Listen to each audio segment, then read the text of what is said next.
So, students, today we start with firstly we discuss the definition of homogeneous differential equation with the constant coefficient. ठीक है, हम लोग बेटा जी discuss करेंगे definition इसकी homogeneous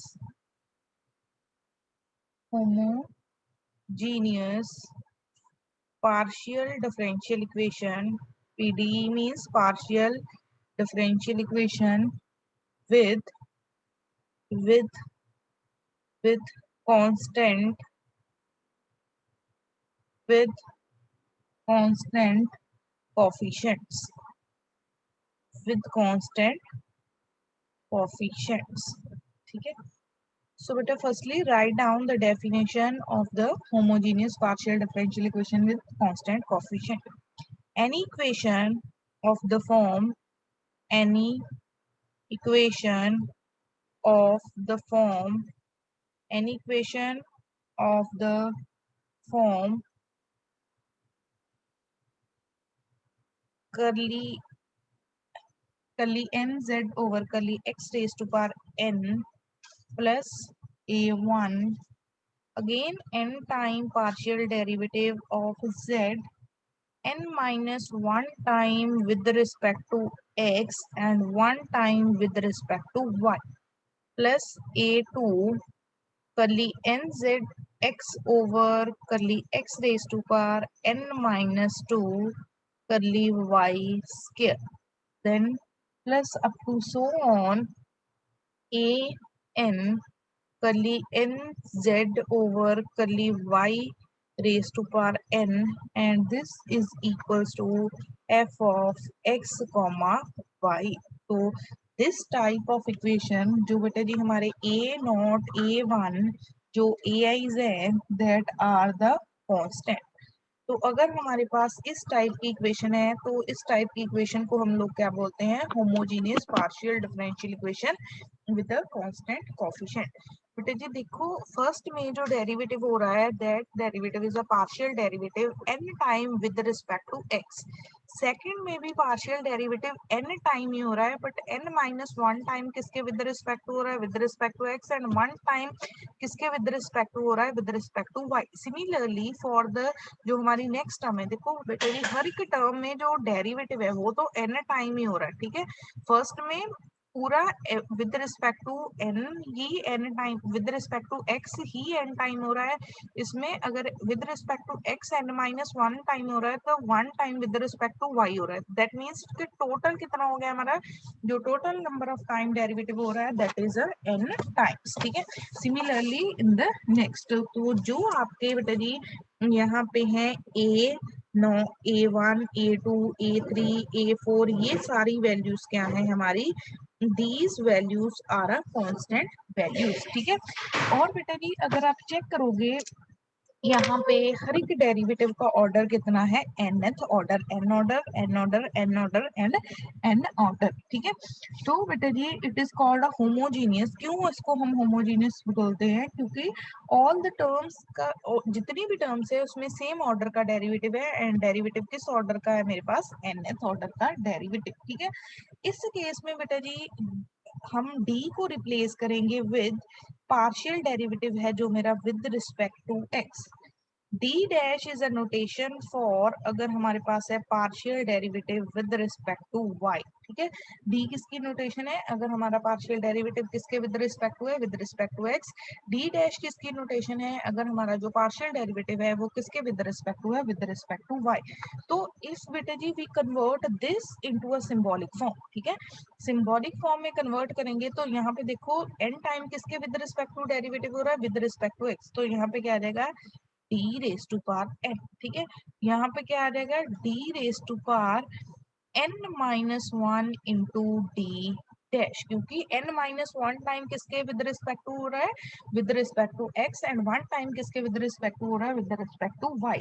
फिर नेक्स्ट टर्म मेरे पास क्या आ जाएगी, a2 d raise to power n minus 2 d dash का क्या आ जाएगा, स्क्वायर.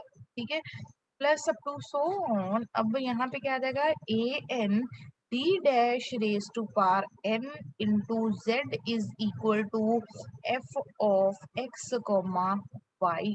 ठीक है बेटा, सिंपली हम लोगों ने डी किसको लिखना है, D is the notation for when we find a partial derivative with respect to X, और डी डैश किसकी नोटेशन है, when we find a partial derivative with respect to Y. तो दैट मीन्स कि बेटा अगर मैं इसको लिखूं फाई डी डी डैश, अब किसका फंक्शन है, in terms of D and D dash Z is equals to F of x comma Y. ठीक है, किसके इक्वल आ गया, F of x comma Y के इक्वल।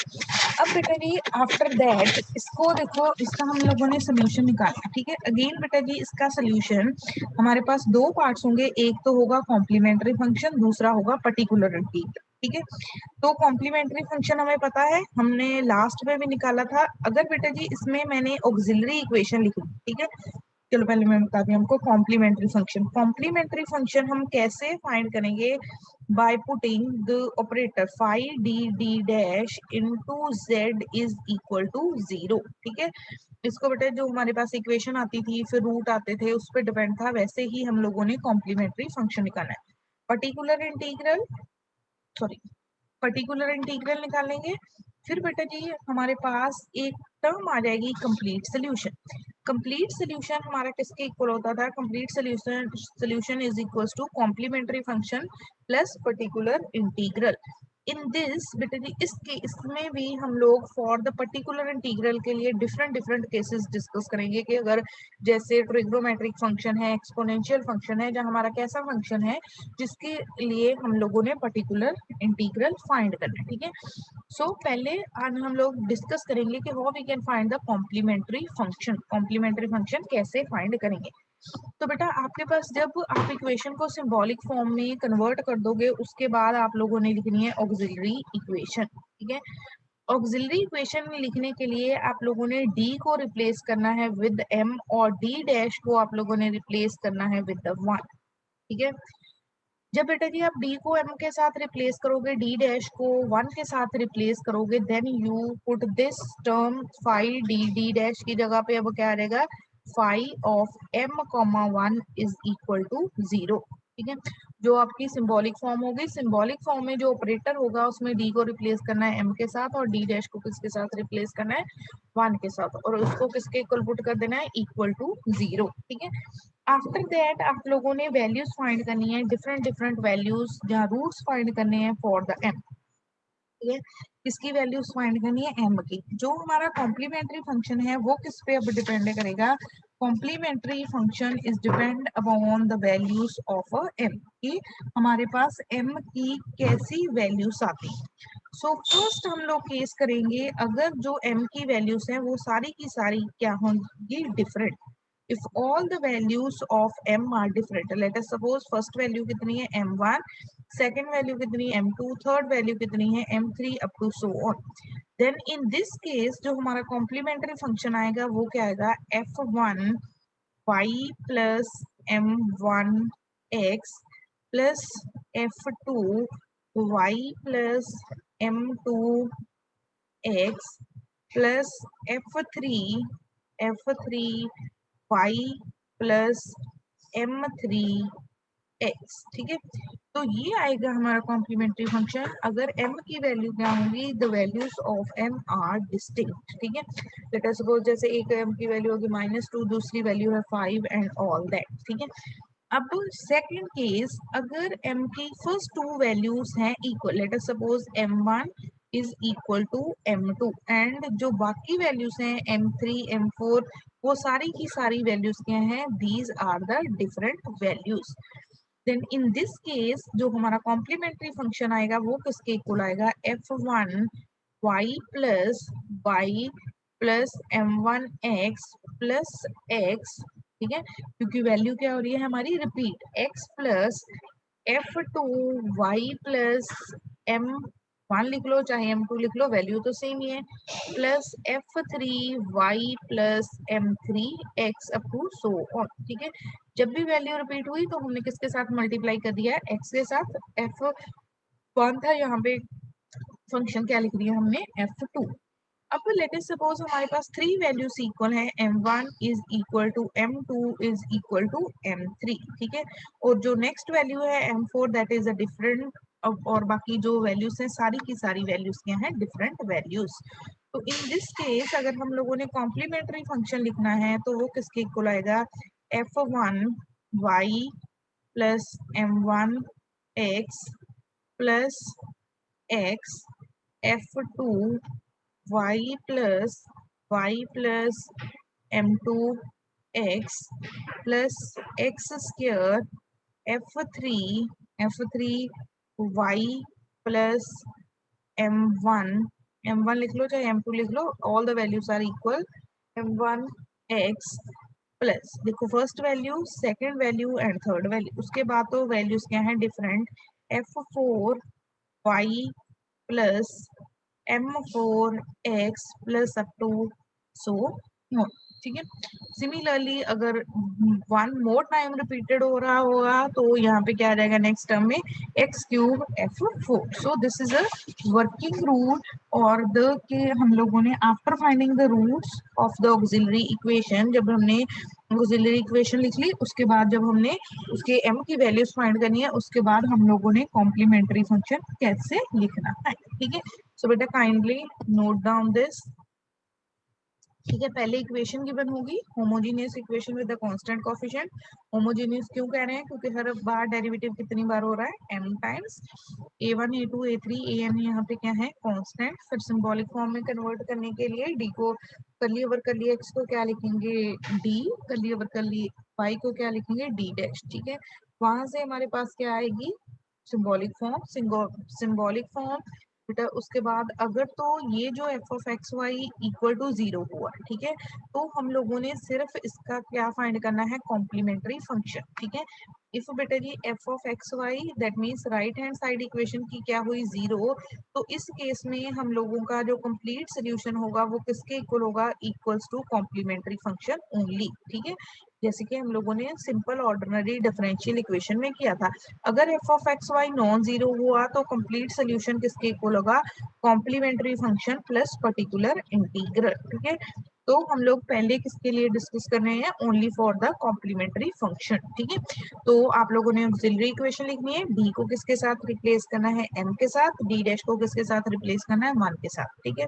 फिर उसके बाद ऑपरेटर में रिप्लेसमेंट के बाद उसको 0 के इक्वल पुट करना है और वहां से किसकी वैल्यूज फाइंड करनी है, different values for the m, ठीक है।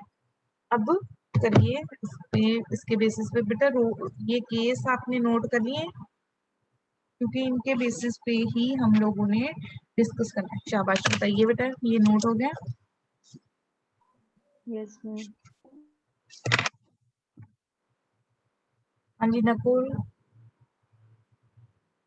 नोट किया बेटा यस आपने? मैम। चलो लिखो first numerical, write down, solve the differential equation, solve the differential equation 25r minus 40s plus 16t is equal to 0. 25r minus 40s plus 16t is equal to 0. इस differential equation को हम लोगों ने क्या करना है, सॉल्व। सो फर्स्टली जो हमारी इक्वेशन गिवन है वो गिवन है in terms of a standard notation r s and t, ठीक है। हमें पता है p क्या होता है, one time partial derivative with respect to x। q क्या होता है, one time partial derivative of z with respect to y। p q r क्या होता है, r is equals to curly square z upon curly x square, ठीक है। s इज a partial derivative with respect to x and y, okay? And t क्या होता है हमारा, t is a partial derivative with respect to y. So these are the notations, ये हैं हमारी सारी notation। ये हमने जो फर्स्ट डे हम लोगों ने पीडी स्टार्ट की थी उस दिन भी मैंने आपको लिखवाया था। सो यहाँ पे कन्वर्ट करते हैं तो 25 के साथ क्या आ जाएगा, करली square z upon curly x square, ठीक है, माइनस 40 एस की वैल्यू क्या है, curly square z upon curly X curly Y 16 curly square z upon curly y square is equal to 0। अब इसको आफ्टर दैट हम लोगों ने इक्वेशन को किसमें लिखना है, इनटू द सिंबॉलिक फॉर्म। तो सिंबॉलिक फॉर्म में क्या रहेगी, 25 D square minus 40 one time partial derivative with respect to X D, one time with respect to Y D dash, plus 16 D dash square into Z and this is equal to 0। ठीक है, ये हमारी क्या आ गई symbolic form. After that अब देखो five D D dash, five D D dash into Z is equal to क्या आ गया 0। क्योंकि इस इक्वेशन की जो राइट हैंड साइड है वो 0 के इक्वल है, तो इस केस में हमारा जो कंप्लीट सोल्यूशन होगा that is equal to the complementary function only. तो कॉम्प्लीमेंट्री फंक्शन फाइंड करने के लिए हम लोग क्या फाइंड करेंगे, five M comma 1 is equal to 0। तो डी को रिप्लेस करो एम के साथ, 25 M square minus 40 M plus 16 is equal to 0। तो यहाँ से अब आप लोगों ने क्या फाइंड करनी है, डिफरेंट वैल्यूज फॉर एम। ठीक है, एम की जो आपकी डिफरेंट डिफरेंट वैल्यूज हैं वो फाइंड करनी है। तो चेक कीजिए बेटा, यहाँ से अगर हम फाइंड करेंगे डिफरेंट वैल्यूज फॉर एम तो क्या आएंगे। तो अगर आपको डायरेक्टली इसके रूट नहीं पता चल रहे तो आप यहाँ पे डिस्क्रिमिनेंट फॉर्मूला अप्लाई कर सकते हो। ठीक है, तो देखते हैं अगर हम इसको किसी ना किसी तरह कंप्लीट कर स्क्वायर कर सकते हुए, 25 can be written as 5m square minus 2 into 5m into 4 plus 4 का square is equal to 0। A square plus B square minus 2ab, तो this is equal to 5m minus 4 का whole square is equal to 0। तो यहाँ से मेरे पास क्या आ जाएगा, 5m minus 4 is equal to 0, 5m minus 4 is equal to 0। तो m की वैल्यू हमारे पास कितनी आ गई, 4 upon 5, and from this also the value for m is 4 by 5। तो अब जब हमने m की वैल्यूज फाइंड की हैं, these values are repeated values. Check करो बेटा, m की दो वैल्यूज फाइंड हुई and these two values are equal. तो कॉम्प्लीमेंट्री फंक्शन है जो मेरा वो किसके इक्वल आ जाएगा। Now when the roots are repeated, तो चेक कीजिए हम लोगों ने क्या लिखा था, f1y प्लस m1x। ठीक है, तो कॉम्प्लीमेंट्री फंक्शन क्या आएगा, f1y, यहाँ पे आपका जो m1 है that is a 4/5 into X, फिर x इंटू f2y, क्योंकि रूट्स क्या है रिपीटेड, प्लस 4/5 इंटू एक्स। तो that is our complementary function. क्योंकि इक्वेशन की राइट हैंड साइड क्या थी 0, तो कॉम्प्लीमेंट्री फंक्शन किसके इक्वल आएगा, that is equal to complete solution. That means complete solution किसकी टर्म में आएगा, in terms of dependent variable, और डिपेंडेंट वेरिएबल हमारा क्या है z। तो z किसके इक्वल आ गया, z is equals to f1 y plus 4/5 into X plus x f2 y plus 4/5 into X. So this is our solution.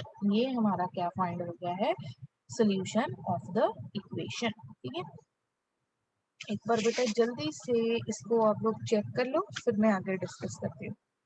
ठीक है, पहले बेटा सिंबॉलिक फॉर्म से लिखिए, सिंबॉलिक फॉर्म से लिखिए ऑक्सिलरी इक्वेशन, फाइंड की है वैल्यूज। ठीक है, चेक करो, शाबाश।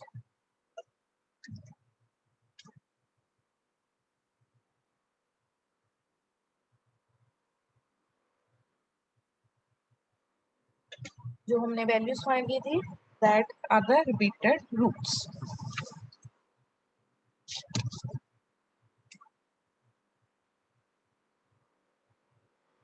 ठीक है बेटा, बताओ अगर कोई प्रॉब्लम है। नकुल, नेहा, पवन, अरुण,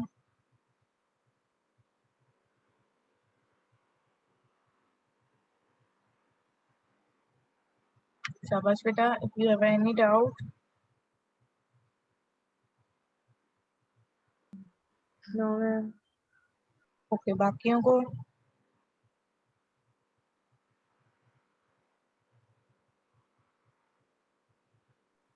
नो में। चलो नेक्स्ट लिखो फिर।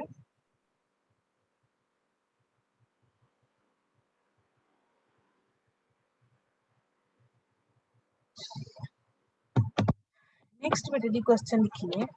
नेक्स्ट सेकंड क्वेश्चन इसका डिस्कस करना है। देखो बेटा next question,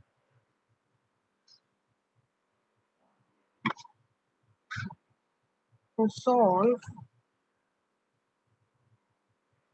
solve d cube minus 4d square d dash plus 3d d dash square into z is equals to 0। तो बेटा इस केस में जो हमारे पास इक्वेशन गिवन है that is already into the किस फॉर्म में है, तो किस फॉर्म में है इक्वेशन बोलो। Ma'am standard form. Symbolic form, ठीक है, सिंबॉलिक फॉर्म में। तो अब यहाँ से हम ऑक्सिलरी इक्वेशन लिखते हैं। ऑक्सिलरी इक्वेशन मेरी क्या आएगी, डी को रिप्लेस करेंगे M cube minus 4m² plus 3m is equal to 0। तो बेटा यहाँ पे अगर तो देखो ये तो बहुत ही सिंपलेस्ट बन गई, m कॉमन ले लिया हम लोगों ने, m² minus 4m plus 3 is equal to 0। m आ गया यहाँ पे, m² minus 3m minus m plus 3 is equal to 0। तो m कॉमन आ जाएगा, m माइनस 3 माइनस 1 कॉमन आ गया, m minus 3 and this is equal to 0। यहाँ से मेरे पास क्या आ जाएगा, m minus 1 m minus 3 and this is equal to 0। तो यहाँ से m की वैल्यूज क्या आएंगी, m is equal to 0 1 and 3। ठीक है, वैल्यूज क्या आई हैं, all the values are the distinct value. तो what is the complementary function, क्या आएगा अब कॉम्प्लीमेंट्री फंक्शन बताओ जरा।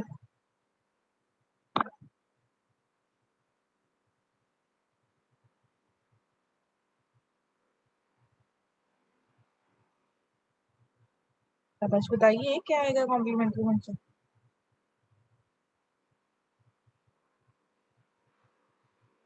अच्छा आप लोगों को मैंने बोला था बेटा नोट करो, नोट किए होंगे, तो what is your complementary function. Ma'am roots different है तो मैम सभी फंक्शन में मैक्स नहीं आएगा। हाँ तो कैसे आएगा, f1 y plus m1 x। तो m1 हमारा यहाँ पे कितना है, फर्स्ट वैल्यू 0, फिर क्या आएगा f2 y प्लस m2 की value mean second value 1 into X, plus क्या आएगा f3 y प्लस क्या आएगा 3x। ठीक है, तो अब मैं इसको और अगर देखिए अगेन ये साइड तो 0 है तो complete solution equals to complementary function आएगा, z इज इक्वल्स टू क्या आ गया हमारा f1 y, क्योंकि 0 इंटू एक्स 0 हो जाएगा, f2 y plus x plus f3 y plus 3x। तो दैट इज अवर सोल्यूशन। ठीक है, चलो नेक्स्ट लिखो question, write down. Next question हमारा है,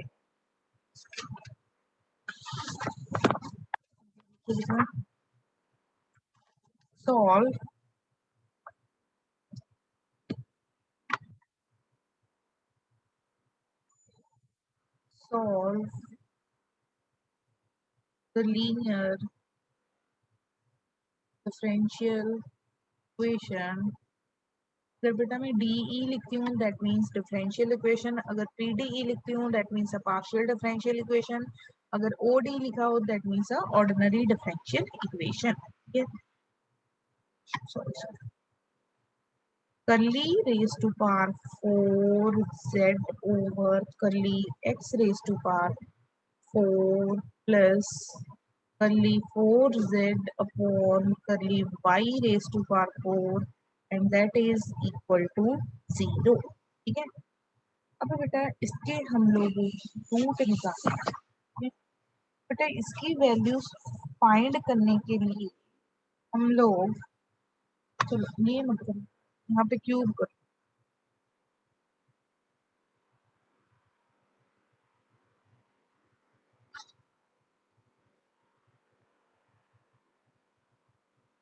क्यूब।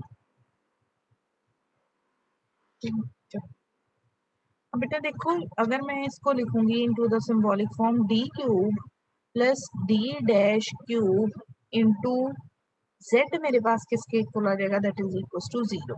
सिंबॉलिक फॉर्म में होगी। ऑक्सिलरी इक्वेशन लिखेंगे तो that is equal to m cube plus 1 is equal to 0। Cubic equation है, क्यूबिक इक्वेशन है। जैसे कि प्रीवियस में तो एक रूट हमने डायरेक्टली निकाल लिया था बाय द कि m हमारा कॉमन आ गया था, बट इसमें अब m कॉमन नहीं आ रहा। तो अब बेटा जी इसको हम फर्स्ट रूट निकालेंगे बाय इंस्पेक्शन मेथड। तो चेक करो, हमें पता ही है m इक्वल टू -1 इसको सेटिस्फाई कर रहा है, ठीक है। m इक्वल टू -1 इसको सेटिस्फाई कर रहा है, that means m plus 1 is its root, ठीक है। तो बेटा अब हमने जो हमारी इक्वेशन है m क्यूब प्लस 1 उसको किसके साथ डिवाइड कर देना है, विद द m प्लस 1। तो m प्लस 1 के साथ करोगे, पहले m स्क्वायर के साथ मल्टीप्लाई करेंगे, तो ये मेरा क्या बन जाएगा, m cube plus m square, ठीक है। तो नेगेटिव यहाँ पे माइनस आ जाएगा, माइनस m स्क्वायर प्लस 1। अब किसके साथ करना है हमने, माइनस m के साथ, ठीक है। तो minus m square minus m, ठीक है, माइन प्लस एंड प्लस, ये कितना आ गया हमारा, अब हम m प्लस 1 तो किसके साथ करेंगे अब, विद प्लस 1। तो यहाँ पे क्या आ जाएगा मेरे पास m प्लस 1, तो रिमाइंडर कितना आ गया 0। दैट मीन्स कि जो हमारा m cube minus m cube plus 1 था उसको हम कैसे रीराइट कर सकते हैं, that is rewritten as m plus 1 into m square minus m plus 1। बेटा जी बताओ, इसके आप लोग डायरेक्टली क्या फैक्टर फाइंड कर सकते हो क्या, बाय मिड टर्म स्प्लिटिंग, या ऐसे तो नहीं फाइंड होंगे। तो बेटा हम डिस्क्रिमिनेंट फॉर्मूले से इसकी वैल्यूज फाइंड कर लेते हैं। साइड पे मैं यहाँ पे लिख के बेटे डिस्क्रिमिनेंट फॉर्मूला अप्लाई कर रही हूँ, m cube minus m square minus m plus 1 is equal to 0। तो यहाँ से m की वैल्यू फाइंड करूंगी, plus 1 plus minus under root m का e का स्क्वायर होता है, तो यहाँ पे क्या आ जाएगा 1 का square minus 4 into 1 into 1 over 2 into 1 minus b plus minus under root b square minus 4ac over 2a। तो 1 plus minus under root minus 3 upon 2। तो मेरे पास क्या वैल्यू आ गई, एक तो आ गई 1 plus under root 3 iota by 2, दूसरी वैल्यू क्या रहेगी 1 minus under root 3 iota by 2। अगर बेटा जी मैं इसको क्या वैल्यू को कह दूं कि my this value is z1, ये मेरी वैल्यू क्या है z1, तो फिर this is equals to z1 bar. Bar क्यों है, क्योंकि बेटा वो उसका क्या हो रहा है, कॉन्जुगेट। कॉन्जुगेट हम लोग कैसे फाइंड करते हैं, by converting iota to minus iota. अगर बेटा जी हम आयोटा को माइनस आयोटा लिख दें तो फिर वो हमारा क्या हो जाता है, then this become a conjugate, ठीक है। तो वो क्या बन जाता है, conjugate of a complex number. देखो यहाँ पे आयोटा था, यहाँ पे माइनस आयोटा है, तो ये क्या आ गया, कॉन्जुगेट। तो m की मेरे पास अब 3 वैल्यूज आ गई, एक वैल्यू क्या है -1, दूसरी वैल्यू क्या है z1, और तीसरी वैल्यू क्या है z1 बार। बेटा we just use the notation, हम लोगों ने सिर्फ एक नोटेशन यूज की है कि हम लोग सिंप्लीफाई करके उसको लिख पाए, otherwise there is no purpose कि हम लोगों ने ऐसे ही करना है। आप लोग वैल्यूज भी यूज करनी है तो कर सकते हो, ठीक है। तो कॉम्प्लीमेंट्री फंक्शन मेरा क्या आ जाएगा, complementary function f1y plus m1x, यहाँ पे m1 की वैल्यू कितनी है माइनस, तो f2y प्लस क्या रहेगा z1 into X, f3 y plus z1 bar into X, ठीक है। तो complete solution z is equals to f1 y minus X plus f2 f2 y plus z1 into X plus f3 y plus z1 bar into X. Bar क्या denote कर रहा है, conjugate of a complex number. Complex number हमारा कौन सा है यहाँ पे, 1 plus under root 3 iota by 2, where हम लोग क्या लिखेंगे, where z1 is equal to 1 plus under root 3 iota y, that is a value of a z1, ठीक है। तो ये था हमारा थर्ड न्यूमेरिकल। एक बार बेटा इसको चेक करो, शाबाश। इस डिफरेंशियल इक्वेशन को हम लोगों ने सॉल्व करना था, ठीक है। पहले सिंबॉलिक फॉर्म लिखी, फिर रूट फाइंड किए, फिर z1 की नोटेशन यूज कर ली, अदरवाइज इसमें कुछ भी डिफिकल्ट नहीं था। देख लो इसको।